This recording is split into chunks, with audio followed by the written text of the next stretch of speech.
2024 ಲೋಕಸಭಾ ಚುನಾವಣೆ ಸಂದರ್ಭದಲ್ಲಿ ಎಚ್.ಡಿ. ಕುಮಾರಸ್ವಾಮಿ ಅವರು ಚನ್ನಪಟ್ಟಣ ವಿಧಾನಸಭಾ ಕ್ಷೇತ್ರದ ಸ್ಥಾನವನ್ನು ತೊರೆದಿದ್ದರಿಂದ ಉಪಚುನಾವಣೆ ಎದುರಾಗಿದೆ. ಈ ಉಪಚುನಾವಣೆಯಲ್ಲಿ ಚಿಹ್ನೆ ಬಹಳ ಮುಖ್ಯವಾಗಿದೆ.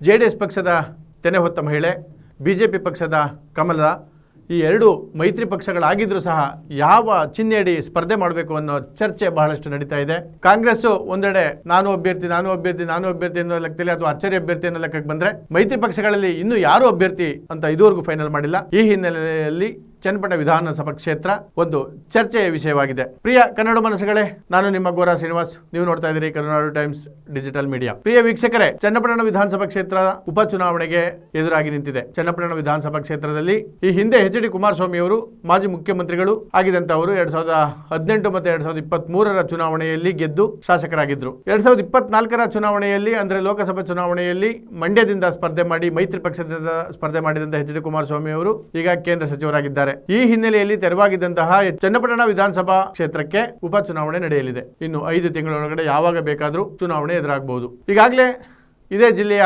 ಅಂದ್ರೆ ರಾಮನಗರ ಜಿಲ್ಲೆಯ ಕನಕಪುರ ಕ್ಷೇತ್ರದ ಶಾಸಕರಾಗಿರುವಂತಹ ಉಪಮುಖ್ಯಮಂತ್ರಿಗಳು ಆಗಿರುವಂತಹ ಡಿ.ಕೆ. ಶಿವಕುಮಾರ್ ಅವರು ಯಾರೇ ಸ್ಪರ್ಧೆ ಮಾಡಿದ್ರು ನಾನೇ ಸ್ಪರ್ಧೆ ಮಾಡಿದ್ದೀನಿ ಅನ್ನೋ ಲೆಕ್ಕದಲ್ಲಿ ಅಥವಾ ನಾನು ಸ್ಪರ್ಧೆ ಮಾಡ್ತೀನಿ ಅನ್ನೋ ಲೆಕ್ಕಾಚಾರವನ್ನು ಇಟ್ಕೊಂಡು ಈಗಾಗಲೇ ಚನ್ನಪಟ್ಟಣ ವಿಧಾನಸಭಾ ಕ್ಷೇತ್ರದ ಜಿಲ್ಲಾ ಪಂಚಾಯತಿಗಳಲ್ಲಿ ಮತ್ತು ನಗರಸಭೆ ವ್ಯಾಪ್ತಿಯಲ್ಲಿ ಪ್ರಚಾರವನ್ನ ಸರ್ಕಾರದ ಮಟ್ಟದಲ್ಲಿ ಅಂದರೆ ಜನಸ್ಪಂದನ ಕಾರ್ಯಕ್ರಮದ ಹಮ್ಮಿಕೊಂಡು ಆ ನಿಟ್ಟಿನಲ್ಲಿ ಚುನಾವಣಾ ಪ್ರಚಾರವನ್ನು ಒಂದು ಹಂತಕ್ಕೆ ತೆಗೆದುಕೊಂಡು ಹೋಗಿ ನಿಲ್ಲಿಸಿದ್ದಾರೆ. ಅಲ್ಲೂ ಸಹ ಇನ್ನು ಯಾವ ಅಭ್ಯರ್ಥಿ ಎನ್ನುವುದು ಗೊಂದಲವಾಗಿದೆ. ಗೊಂದಲ ಅನ್ನೋದಕ್ಕಿಂತ ಹೆಚ್ಚಾಗಿ ಅಚ್ಚರಿ ಅಭ್ಯರ್ಥಿ ಅನ್ನೋ ಮಾತನ್ನು ಮುಂದಿಟ್ಕೊಂಡು ಅವರು ಹೊರಟಿದ್ದಾರೆ. ಆದರೆ ಈ ಮೈತ್ರಿ ಪಕ್ಷ ಅನ್ನುವಂಥ ಸಂದರ್ಭಕ್ಕೆ ಬಂದಂಥ ಸಂದರ್ಭದಲ್ಲಿ ಎಚ್.ಡಿ. ಕುಮಾರಸ್ವಾಮಿ ಅವರ ಮಂಡ್ಯದ ಅಲ್ಲಿ ಗೆಲ್ಲುವಂತಹ ಒಂದು ನಿಟ್ಟಿನಲ್ಲಿ ಸಿ.ಪಿ. ಯೋಗೇಶ್ವರ್ ಅವರು ಮಂಡ್ಯದಲ್ಲೂ ಸಹ ಸಾಕಷ್ಟು ಕೆಲಸವನ್ನು ಮಾಡಿದ್ದಾರೆ ಎಂದು ಹೇಳಲಾಗ್ತಿದೆ. ಅದರ ಜೊತೆಗೆ ಬೆಂಗಳೂರು ಗ್ರಾಮಾಂತರ ಲೋಕಸಭಾ ಚುನಾವಣೆಯಲ್ಲಿ 3 ಬಾರಿ ಸಂಸದರಾಗಿದ್ದಂತಹ ಡಿ.ಕೆ. ಸುರೇಶ್ ರವರನ್ನ ಎಚ್.ಡಿ. ಕುಮಾರಸ್ವಾಮಿ ಅವರ ಸಂಬಂಧಿ ಅಂದ್ರೆ ಭಾವ ಡಾಕ್ಟರ್ ಸಿ.ಎನ್. ಮಂಜುನಾಥ್ ರವರು ಗೆಲುವಿಗೆ ಅತಿ ಹೆಚ್ಚು ಶ್ರಮಿಸಿದಂಥವರಲ್ಲಿ JDS ಜೊತೆಗೂಡಿ ಹೆಚ್ಚು ಶ್ರಮಿಸಿದವರಲ್ಲಿ ಪ್ರಮುಖರೆಂದರೆ ಸಿ.ಪಿ. ಯೋಗೇಶ್ವರ್. 2023 ಚುನಾವಣೆಯಲ್ಲಿ ಸಿ.ಪಿ. ಯೋಗೇಶ್ವರ್ ಎಚ್.ಡಿ. ಕುಮಾರಸ್ವಾಮಿ ಅವರ ವಿರುದ್ಧ ನಿಂತು ಅಥವಾ ಪ್ರತಿಸ್ಪರ್ಧಿಯಾಗಿ ನಿಂತು ಸೋತರು ಸಹ 2024 ಚುನಾವಣೆಯ ಸಂದರ್ಭದಲ್ಲಿ ಕೇಂದ್ರ ಅಥವಾ ರಾಷ್ಟ್ರ ಮಟ್ಟದಲ್ಲಿ ಹೊಂದಾಣಿಕೆಯಾದಂತಹ ಮೈತ್ರಿ ಪಕ್ಷ ಅಂದ್ರೆ NDA ಕೂಟದಲ್ಲಿ ಕರ್ನಾಟಕದ ಪ್ರಾದೇಶಿಕ ಪಕ್ಷವಾದಂತಹ JDS ಸಹ ಕೈ ಜೋಡಿಸಿದ್ರಿಂದ ಅದಕ್ಕೆ ಮಣಿದು ಸಿ.ಪಿ. ಯೋಗೇಶ್ವರ್ ಅವರು ಎಚ್.ಡಿ. ಕುಮಾರಸ್ವಾಮಿ ಅವರ ಜೊತೆ ಅಂದ್ರೆ JDS ಪಕ್ಷದ ಜೊತೆ ಹೊಂದಾಣಿಕೆಯನ್ನ ಮಾಡಿಕೊಂಡು ಸ್ಥಳೀಯ ನಾಯಕರುಗಳಾದಂತಹ ವಿಶೇಷವಾಗಿ JDS ನ ತಾಲೂಕು ಅಧ್ಯಕ್ಷರಾಗಿದ್ದಂತಹ ಜೈಮೂತರ್ ಅವರ ಜೊತೆಗೂಡಿ ಹಲವಾರು ನಾಯಕರ ಜೊತೆಗೂಡಿ ಅವರು ಸಂಪೂರ್ಣವಾಗಿ ಸಿ.ಎನ್. ಮಂಜುನಾಥ್ ಅವರ ಗೆಲುವಿಗೆ ಶ್ರಮಿಸಿದ್ದಾರೆ. ಸೊ ಅವರಿಗೆ ಮೊದಲೇ ಇದರ ಒಂದು ಅರಿವಿತ್ತು. ಡಿ.ಕೆ. ಸುರೇಶ್ ವಿರುದ್ಧ ಸಿ.ಎನ್. ಮಂಜುನಾಥ್ ಗೆದ್ದೇ ಗೆಲ್ತಾರೆ, ನಾವು ಸಹ ಗೆಲ್ಲಿಸಬೇಕು, ಯಾಕೆ ಅಂದ್ರೆ ಉಪಚುನಾವಣೆ ಬರುತ್ತೆ, ನಾನು ಅಭ್ಯರ್ಥಿ ಆಗ್ತೀನಿ. ಈ ಚಿಹ್ನೆ ಅನ್ನುವಂಥದ್ದು ಬಂದಂತ ಸಂದರ್ಭದಲ್ಲಿ ಈಗ ಕೊನೆಯ ಹಂತದಲ್ಲಿ ಕಳೆದ ಒಂದು ವಾರದಿಂದ ನಡೀತಾ ಇರುವಂತಹ ಹಲವಾರು ಚರ್ಚೆಗಳಲ್ಲಿ ಚಿಹ್ನೆ ಅಂದ್ರೆ ಪಕ್ಷದ ಗುರುತು ಬಹಳ ಮುಖ್ಯವಾಗಿ ಕಾಡ್ತಾ ಇದೆ. ಸಿ.ಪಿ. ಯೋಗೇಶ್ವರ್ ಇತ್ತೀಚೆಗೆ ಒಂದು ಪತ್ರಿಕಾಗೋಷ್ಠಿಯನ್ನ ಕರೆದು ಎಚ್.ಡಿ. ಕುಮಾರಸ್ವಾಮಿ ಅವರು ಸೂಚ್ಯವಾಗಿ ಹೇಳಿದ್ದಾರೆ, ನಾನೇ ಈ ಕ್ಷೇತ್ರದ ಅಭ್ಯರ್ಥಿ ಅಂತ ಹೇಳ್ತಾರೆ. ಅದೇ ಪತ್ರಿಕಾಗೋಷ್ಠಿಯಲ್ಲಿ ನೀವು ವಿಶ್ವಾಸಕ್ಕೆ ತೆಗೆದುಕೊಂಡು ಹೋಗಿ ನೀವು ಮುಂದಡಿಯಿಡಿ ಅಂತಲೂ ಹೇಳಿದ್ದಾರೆ. ಅವರ ಅನುಮತಿಗಾಗಿ ನಾನು ಕಾಯುತ್ತಿದ್ದೇನೆ ಅಂತ ಹೇಳ್ತಾರೆ. ನಿಖಿಲ್ ಕುಮಾರಸ್ವಾಮಿ ಅವರು ವೈಯಕ್ತಿಕ ಅಭಿಪ್ರಾಯ ಹೇಳಿದ್ದಾರೆ, ಹೌದು ಅವರು ಅಭ್ಯರ್ಥಿ, ಆದರೆ ನಾವು ಸಹ JDS ಅನ್ನುವಂಥ ಪಕ್ಷ ಪ್ರಾದೇಶಿಕ ಪಕ್ಷ, ದೇವೇಗೌಡರು ಕಟ್ಟಿದಂತಹ ಬಹುದೊಡ್ಡ ಪಕ್ಷ, ಆ ಪಕ್ಷದಲ್ಲೂ ಸಹ ನಮ್ಮನ್ನು ಇದುವರೆಗೂ ಗೆಲ್ಲಿಸಿಕೊಂಡು ಬಂದಂತಹ ಕಾರ್ಯಕರ್ತರು ಮತ್ತು ಮುಖಂಡರಿದ್ದಾರೆ, ಅವರ ನಿಲುವೇನು ಕೇಳಬೇಕು ಅನ್ನುವಂಥ ಮಾತನ್ನ ಮಂಗಳವಾರ ರಾಮನಗರದಲ್ಲಿ ಪತ್ರಕರ್ತರ ಪ್ರಶ್ನೆಗೆ ಉತ್ತರ ನೀಡಿದ್ದಾರೆ. ಇಂತಹ ಸಂದರ್ಭದಲ್ಲಿ ಚಿಹ್ನೆ ಬಹಳ ಮುಖ್ಯವಾಗಿರೋದ್ರಿಂದ ಸಿ.ಪಿ. ಯೋಗೇಶ್ವರ್ ಯಾವ ನಿಲುವನ್ನು ತಳೆಯುತ್ತಾರೆ. ಈ ಹಿಂದೆ ಒಮ್ಮೆ ಪತ್ರಿಕಾಗೋಷ್ಠಿಯಲ್ಲಿ ಇದು ಮೈತ್ರಿಕೂಟ ಆಗಿರೋದ್ರಿಂದ ಮೈತ್ರಿಕೂಟದಲ್ಲಿ ರಾಜ್ಯ ಮತ್ತು ರಾಷ್ಟ್ರ ಮಟ್ಟದ ನಾಯಕರು ಯಾವ ಚಿಹ್ನೆ ಹೇಳಿ ಸ್ಪರ್ಧೆ ಮಾಡುವಂತಾರೋ ಆ ಚಿಹ್ನೆ ಹೇಳಿ ನಾನು ಸ್ಪರ್ಧೆ ಮಾಡಿ ರೆಡಿ ಇದ್ದೀನಿ, ನನಗೆ ಬಿಜೆಪಿ ಚಿಹ್ನೆ ಆದ್ರೂ ಒಂದೇ JDS ಚಿಹ್ನೆ ಆದ್ರೂ ಒಂದೇ ಅಂತನೂ ಸಹ ಸಿ.ಪಿ. ಯೋಗೇಶ್ವರ್ ಪತ್ರಿಕಾಗೋಷ್ಠಿ ಮೂಲಕ ತಮ್ಮ ನಿಲುವನ್ನು ಸ್ಪಷ್ಟಪಡಿಸಿದ್ದಾರೆ. ಆದ್ರೂ ಇನ್ನು ಮೀನಮೇಷ ಎಣಿಸ್ತಾ ಇರುವಂತದ್ದು ಯಾಕೆ ಸಿ.ಪಿ. ಯೋಗೇಶ್ವರ್ ಅವರನ್ನ ಅಭ್ಯರ್ಥಿ ಅಂತ ಘೋಷಣೆ ಮಾಡ್ತಾ ಇಲ್ಲ? ಆಕಸ್ಮಿಕವಾಗಿ ಏನಾದ್ರೂ ಬಿಜೆಪಿ ಇರ್ಬೋದು, JDS ಇರ್ಬೋದು ಅಥವಾ ಮೈತ್ರಿ ಅನ್ನುವಂತ ನಿಟ್ಟಿನಲ್ಲಿ JDS ಎಂದಿನ ಸ್ಪರ್ಧೆ ಮಾಡಿ ಅಂತ ಅಂದ್ರೆ ಇತ್ತೀಚೆಗೆ ಕೊಟ್ಟಿರುವಂತಹ ಹೇಳಿಕೆಯ ಪ್ರಕಾರ ಅವ್ರಿಗೆ ರೆಡಿ ಇದ್ದಾರೆ. ಹಲವಾರು ನಾಯಕರ ಹೆಸರುಗಳು ಅಂದ್ರೆ ಉಪಚುನಾವಣೆಗೆ ಸ್ಪರ್ಧೆ ಮಾಡುವಂತ ಕೆಲ ನಾಯಕರ ಹೆಸರುಗಳು ಮೈತ್ರಿ ಪಕ್ಷದಲ್ಲಿ ಹರಿದಾಡ್ತಾ ಇದೆ. ಅದು ಬಹುತೇಕ ಎಲ್ಲರಿಗೂ ಗೊತ್ತಿದೆ, ಅದನ್ನು ಬಿಡಿಸಿ ಹೇಳುವಂತ ವಿಚಾರ ಏನಲ್ಲ. ಆದರೂ ಹೇಳಬೇಕು ಅಂತ ಬಂದಾಗ ನಿಖಿಲ್ ಕುಮಾರಸ್ವಾಮಿ, ಸಿ.ಎನ್. ಮಂಜುನಾಥ್ ಅವರ ಧರ್ಮಪತ್ನಿ ಅನ್ಸೂಯ ಮಂಜುನಾಥ್, ಈ ಎರಡು ಹೆಸರು ಬಹಳ ಮುಖ್ಯವಾಗಿ ತೆರೆಯ ಮೇಲೆ ಕಾಣಿಸ್ಕೊಳ್ತಾ ಇದೆ. ಈ ಹೆಸರುಗಳು ಬಂದ ನಂತರವೇ ಸಿ.ಪಿ. ಯೋಗೇಶ್ವರ್ ಅವರು ಚನ್ನಪಟ್ಟಣದಲ್ಲಿ ಪತ್ರಿಕಾಗೋಷ್ಠಿಯನ್ನ ಕರೆದು ಬೇರೆ ವಿಚಾರವನ್ನು ಎತ್ಕೊಂಡು ಫೈನಲ್ಗೆ ಇದೇ ವಿಚಾರವನ್ನ ಮಾತಾಡ್ತಾರೆ. ಹೇಗೆ ಮಾತಾಡ್ತಾರೆ ಅಂದರೆ, ನಾನು ಈ ಉಪಚುನಾವಣೆಯಲ್ಲಿ ಸ್ಪರ್ಧಿಯಾಗಿದ್ದೇನೆ, ಈ ಚುನಾವಣೆಯಲ್ಲಿ ಸ್ಪರ್ಧಿಸುತ್ತೇನೆ, ನಾನು ಸೋಮವಾರದಿಂದಲೇ ತಾಲೂಕಿನ ಮುಖಂಡರುಗಳನ್ನು ಭೇಟಿ ಮಾಡುತ್ತೇನೆ.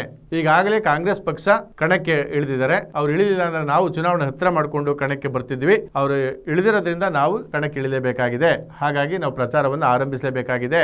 ನಾವು ಎಚ್.ಡಿ. ಕುಮಾರಸ್ವಾಮಿ ಅವರ ಆಜ್ಞೆಗೆ ಕಾಯ್ತಾ ಇದ್ದೀವಿ ಅಂತ ಹೇಳ್ತಾರೆ. ಅಂದರೆ ಅವ್ರು ಕೊಡದೇನವಾಗಲಿ ನಾನು ಸ್ಪರ್ಧಿ ಎನ್ನುವಂಥದ್ದನ್ನು ಸೂಚ್ಯವಾಗಿ ಸಿ.ಪಿ. ಯೋಗೇಶ್ವರ್ ಅವರು ನಾನು ಅಭ್ಯರ್ಥಿ ಆಗೇ ಆಗ್ತೀನಿ ಅಂತ. ಹೇಗೆ ಅಭ್ಯರ್ಥಿ ಆಗ್ತಾರೆ? ಕಾಂಗ್ರೆಸ್ ಪಕ್ಷದಿಂದ ಯಾರು ನಿಲ್ತಾರೆ ಅನ್ನೋದ್ರ ಮೇಲೂ ಡಿಪೆಂಡ್ ಆಗುತ್ತೆ. ಜೊತೆಗೆ ಯಾರು ಕೊಡಲೇ ಇಲ್ಲ ಅಥವಾ ನೀವು ನಿಂತ್ಕೋಬೇಡಿ ಅಂದರೆ ನಾನು ಸ್ಪರ್ಧೆ ಮಾಡ್ತೀನಿ ಅಂದರೆ ಹೇಗೆ ಮಾಡ್ತಾರೆ? ಇದು ಒಂದು ಕುತೂಹಲಕರವಾದ ಪ್ರಶ್ನೆ. ಆದರೆ ಅವ್ರ ಮನಸ್ಸಿನಲ್ಲಿರುವಂಥದ್ದು ಖಂಡಿತವಾಗ್ಲೂ ನಾನು ಸ್ಪರ್ಧೆ ಮಾಡ್ತೀನಿ ಅಂತ ಹೇಳಿದ್ದಾರೆ. ಈ ನಿಟ್ಟಿನಲ್ಲಿ ಯಾವ ರೀತಿ ಸ್ಪರ್ಧೆ ಮಾಡ್ತಾರೆ ಅಂತ ಬಂದಾಗ, ಅವರು ಒಟ್ಟು 8 ಬಾರಿ ಚುನಾವಣೆಗೆ ಸ್ಪರ್ಧೆ ಮಾಡಿದ್ರು. ಅದರಲ್ಲಿ 5 ಗೆಲುವನ್ನು ಕಂಡಿದ್ದಾರೆ, 3 ಸೋಲನ್ನು ಅನುಭವಿಸಿದ್ದಾರೆ. ಅವ್ರು ಮಾತಾಡ್ತಾ ಮತ್ತೊಂದು ಮಾತನ್ನು ಹೇಳ್ತಾರೆ. ಎಚ್.ಡಿ. ಕುಮಾರಸ್ವಾಮಿ ಅವರು ಚನ್ನಪಟ್ಟಣಕ್ಕೆ ಒಬ್ಬ ಒಕ್ಕಲಿಗ ಮುಖಂಡನಾಗಿ ಒಬ್ಬ ಮುಖ್ಯಮಂತ್ರಿ ಅಭ್ಯರ್ಥಿಯಾಗಿ ಬರದೇ ಹೋಗಿದ್ದಿದ್ರೆ ನಾನು ಖಂಡಿತವಾಗ್ಲೂ ಸೋಲ್ತಿರಲಿಲ್ಲ ಅನ್ನೋ ಮಾತನ್ನು ಸಹ ಹೇಳ್ತಾರೆ. ಹಾಗಾಗಿ ನಿಮಗಾಗಿ ನಾವು ದುಡಿದಿದ್ದೀವಿ, ನನಗೆ ಈ ಸಾರಿ ಸ್ಪರ್ಧೆ ಮಾಡಲಿಕ್ಕೆ ಅವಕಾಶ ಮಾಡಿಕೊಡಿ, ನನ್ನನ್ನು ಗೆಲ್ಲಿಸ್ಕೊಡಿ ಎನ್ನುವಂಥದ್ದು ಅವರ ಭಾವನೆ ಎನ್ನುವುದು ವ್ಯಕ್ತವಾಗುತ್ತೆ. ಚಿಹ್ನೆ ಅಂತ ಬಂದಂಥ ಸಂದರ್ಭದಲ್ಲಿ ಸಿ.ಪಿ. ಯೋಗೇಶ್ವರ್ ವೈಯಕ್ತಿಕ ವಿಚಾರವನ್ನು ತೆಗೆದುಕೊಂಡಂಥ ಸಂದರ್ಭದಲ್ಲಿ, ಅಂದರೆ ವೈಯಕ್ತಿಕ ವಿಚಾರ ಅಂದರೆ ಕ್ಷೇತ್ರಕ್ಕೆ ಸಂಬಂಧಪಟ್ಟಂತ ಮಾತನಾಡುವಾಗ ಅವರು ನನ್ನ ಪ್ರತಿ ಚುನಾವಣೆಯಲ್ಲೂ 5,000 ಮತಗಳು ಹೆಚ್ಚಾಗ್ತಾ ಇದೆ ಅಂತ ಹೇಳ್ತಾರೆ. ಅದು ಮೈತ್ರಿ ಪಕ್ಷಗಳ ನಾಯಕರನ್ನ ಬೆದರಿಸುವಂಥದ್ದ ಅಥವಾ ನನಗೆ ಇಷ್ಟು ಮತದಾರರು ಪದೇ ಪ್ರತಿ ಚುನಾವಣೆಯಲ್ಲಿ ಹೆಚ್ಚಾಗ್ತಾ ಇದ್ದಾರೆ ಅನ್ನುವಂಥ ಆತ್ಮವಿಶ್ವಾಸನ? ಇದು ಒಂದು ಕಡೆ. ಆದರೆ ಅವರು ಒಂದೇ ಚಿಹ್ನೆಯಡಿ ಸ್ಪರ್ಧೆ ಮಾಡಲೇ ಇಲ್ಲ. 99ರಲ್ಲಿ ಕಾಂಗ್ರೆಸ್ನಿಂದ ಟಿಕೆಟ್ ಸಿಗಲಿಲ್ಲ, ಅದಕ್ಕೆ ಡಿ.ಕೆ. ಶಿವಕುಮಾರೇ ಕಾರಣ ಅನ್ನೋ ಒಂದು ಆರೋಪವನ್ನು ಹೊರಿಸ್ತಾ ಟಿವಿ ಒಂದು ಚಿಹ್ನೆಯಡಿ ಅವರು ಪಕ್ಷೇತರ ಅಭ್ಯರ್ಥಿಯಾಗಿ ಗೆಲ್ತಾರೆ. ಅದಾದ ನಂತರ 2 ಬಾರಿ ಕಾಂಗ್ರೆಸ್ ಪಕ್ಷದ ಚಿಹ್ನೆಯಡಿ ಗೆಲ್ತಾರೆ. ಅದಾದ್ಮೇಲೆ ಒಮ್ಮೆ ಬಿಜೆಪಿಯಿಂದ ಗೆಲ್ತಾರೆ. ಇದರ ನಡುವೆ SP ಅಂದರೆ ಸಮಾಜವಾದಿ ಪಕ್ಷ ಉತ್ತರ ಪ್ರದೇಶ, ಇಲ್ಲಿ ಕರ್ನಾಟಕ, ಇಲ್ಲಿ ಅಲ್ಲಿಂದ ಒಂದು ಟಿಕೆಟನ್ನು ತಗೊಂಡು ಬಂದು ಇಲ್ಲಿ ಸ್ಪರ್ಧೆ ಮಾಡಿ ಗೆಲ್ತಾರೆ. ಅಂದರೆ ಅವರಿಗೆ ಚಿಹ್ನೆ ಅನ್ನುವಂಥದ್ದು ಮುಖ್ಯ ಅಲ್ಲ, ನನಗೆ ವೈಯಕ್ತಿಕ ವರ್ಚಸ್ಸಿದೆ, ನಾನೊಂದು ನೀರಾವರಿಯನ್ನು ಮಾಡಿದ್ದೀನಿ, ಜನ ನನ್ನ ಸ್ಥಳೀಯವಾಗಿ ಕೈ ಹಿಡಿತಾರೆ, ಕುಮಾರಸ್ವಾಮಿಗೂ ಸಹ ನಾನು ಸಾಥ್ ಕೊಟ್ಟಿದ್ದೀನಿ, ಆ ಹಿನ್ನೆಲೆಯಲ್ಲಿ JDSನವರು ಸಹ ನನ್ನ ಕೈ ಹಿಡಿತಾರೆ, ನಾನು ಪಕ್ಷೇತರನಾಗಿ ಅಥವಾ ಬೇರೆ ಯಾವುದೇ ರಾಜ್ಯಗಳ ಒಂದು ಪ್ರಾದೇಶಿಕ ಪಕ್ಷಗಳಿಂದ ಒಂದು ಟಿಕೆಟ್ನ ತಂದು ಸಹ ನಾನು ನಿಲ್ಲುವಂಥ ಕೆಚ್ಚದೆ ಇದೆ ಎನ್ನುವಂಥದ್ದನ್ನು ಅವರು ಮಾತುಗಳ ಮೂಲಕ ವ್ಯಕ್ತಪಡಿಸ್ತಾ ಇದ್ದಾರೆ. ಪಕ್ಕದ ತಮಿಳುನಾಡು, ತೆಲಂಗಾಣ, ಕೇರಳ, ಹಾಗೆ ಉತ್ತರ ಪ್ರದೇಶ, ಇದು ಯಾವುದೇ ರಾಜ್ಯಗಳಲ್ಲಿರುವಂಥ ಕ್ಷೇತ್ರಗಳಿಂದನೂ ಸಹ ಅವರು ಟಿಕೆಟ್ನ ತಂದು ಗೆಲ್ಲುವಂಥ ಸಾಮರ್ಥ್ಯ ಇದೆ ಅನ್ನುವಂಥದ್ದನ್ನು ಈಗಾಗಲೇ ಸಾಬೀತು ಮಾಡಿದ್ದಾರೆ.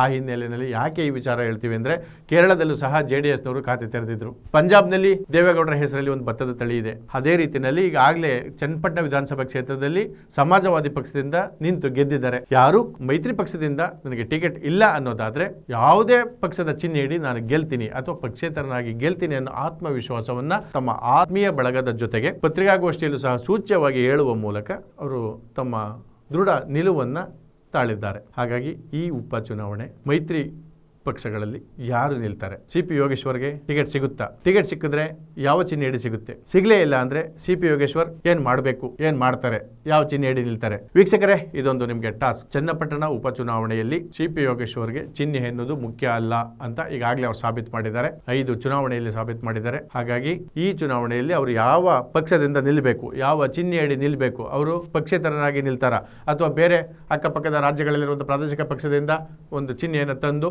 ನಿಲ್ತಾರ? ಎಲ್ಲ ಪ್ರಶ್ನೆಗಳು ನಿಮ್ಮ ಮುಂದೆ. ನೀವು ಕಾಮೆಂಟ್ ಮಾಡುವ ಮೂಲಕ ಸಿ.ಪಿ. ಯೋಗೇಶ್ವರ್ ನಿಲ್ಲೋದಾದ್ರೆ ಯಾವ ಪಕ್ಷದಲ್ಲಿ ನಿಲ್ಲಬೇಕು, ಯಾವ ಚಿಹ್ನೆಯಡಿ ನಿಲ್ಲಬೇಕು, ಪಕ್ಷೇತರವಾಗಿ ನಿಲ್ಲಬೇಕಾ ಎಂಬುದು ಕಾಮೆಂಟ್ ಮೂಲಕ ನೀವು ತಿಳಿಸಿ. ಹಾಗೆ ಮುಂದಿನ ದಿನಗಳಲ್ಲಿ ಮತ್ತೊಂದು ಕಾರ್ಯಕ್ರಮದ ಮುಂದೆ ನಿಮ್ಮ ಮುಂದೆ ಬರುತ್ತೇವೆ. ಅಲ್ಲಿವರೆಗೂ ಕರುನಾಡು ಟೈಮ್ಸ್ ವೀಕ್ಷಣೆ ಮಾಡಿ ಅಂತೇಳಿ ಮನವಿ ಮಾಡಿಕೊಳ್ತೇವೆ. ನಮಸ್ಕಾರ.